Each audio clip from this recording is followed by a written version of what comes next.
ఒక్క నోటు ముద్రణకయ్యే ఖర్చెంతో తెలుసా? దేశంలో పాత 500 రూపాయలు 1000 రూపాయల నోట్లను రద్దు చేసిన తర్వాత రిజర్వ్ బ్యాంక్ ఆఫ్ ఇండియా వాటి స్థానంలో కొత్త నోట్లను ముద్రిస్తున్న విషయం తెలిసిందే.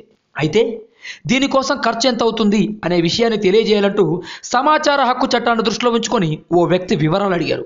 అందుకు రిజర్వ్ బ్యాంక్ అనుబంధ సంస్థ అయిన భారతీయ రిజర్వ్ బ్యాంక్ నోట్ ముద్రణ ప్రైవేట్ లిమిటెడ్ వారు ఈ వివరాలను తెలిపింది. కొత్తగా విడుదల చేసిన 500 నోటును ముద్రించాలంటే ఒక్కో నోటుకి ₹3.09, 2000 రూపాయల నోటు ముద్రణకు ₹3.54 చొప్పున ఖర్చు అవుతుందని పేర్కొంది. 2000 రూపాయల నోట్లకు గాను ₹3,540 ఖర్చు అవుతుందని వెల్లడించారు. తాజాగా మహాత్మా గాంధీ సిరీస్లో కొత్తగా 500 రూపాయల నోట్ల బ్యాచ్ని 2 నంబర్ ప్యానెల్లోనూ R అనే అక్షరంతో ముద్రణ చేస్తున్నట్లు రిజర్వ్ బ్యాంక్ తెలిపింది. వీటితో పాటు ప్రస్తుతం ఉన్న 50 రూపాయల నోట్లను రద్దు చేయకుండా కొన్ని రోజుల్లో కొత్త 50 రూపాయల నోట్లను కూడా విడుదల చేయనున్నట్లు RBI ప్రకటించింది.